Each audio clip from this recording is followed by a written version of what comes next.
পাকিস্তানে ভারতের হামলায় উচ্ছ্বসিত বলিউড তারকারা। অভিনেতা রিতেশ দেশমুখ, নির্মাতা মধুর ভান্ডারকর, খিলাড়ি খ্যাত অক্ষয় কুমার প্রকাশ্যে ভারতের এই সামরিক পদক্ষেপের প্রশংসা করেছেন। প্রধানমন্ত্রী নরেন্দ্র মোদীর সমর্থনে সোশ্যাল মিডিয়ায় পোস্ট দিয়েছেন বর্ষিয়ান অভিনেতা পরেশ রাওয়াল। আর এদিকে এই হামলাকে কাপুরুষতা বলছেন পাকিস্তানের তারকারা। এপ্রিলের শেষ সপ্তাহে ভারত নিয়ন্ত্রিত কাশ্মীরের পেহেলগামে পর্যটকদের উপর হামলা জেরে মঙ্গলবার দিবাগত রাতে পাকিস্তানের 9টি স্থানে ক্ষেপণাস্ত্র হামলা চালায় ভারত। এরপরই প্রশংসায় সামিল হন বলিউড তারকারা। অভিনেতা রিতেশ দেশমুখ ও নির্মাতা মধুর ভান্ডারকর প্রকাশ্যে ভারতের এই সামরিক পদক্ষেপের প্রশংসা করেন। প্রধানমন্ত্রী নরেন্দ্র মোদীর সমর্থনে সোশ্যাল মিডিয়ায় পোস্ট দিয়েছেন বর্ষিয়ান অভিনেতা পরেশ রাওয়াল। অক্ষয় কুমার, যিনি বিজেপির ঘনিষ্ঠ বলে পরিচিত, এক্সে তিনি লিখেছেন, জয় হিন্দ, জয় মহাকাল।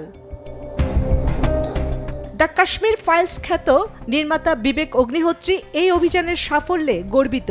এক্সে তিনি লিখেছেন, জয় হিন্দ। অভিনেতা অনুপম খেরও তার পোস্টে অপারেশন সিঁদুর উল্লেখ করে গর্ব প্রকাশ করেন।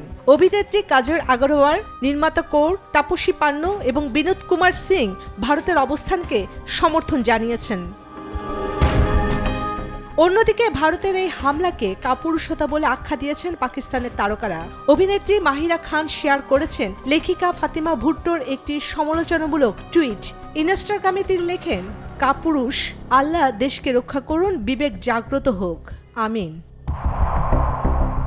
পাকিস্তানের আরেক জনপ্রিয় অভিনেত্রী হানিয়া আমিরও এই হামলার তীব্র নিন্দা জানিয়েছেন। তার বক্তব্য, ঘুমন্ত মানুষের উপর এমন হামলা কোনোভাবেই গ্রহণযোগ্য নয়।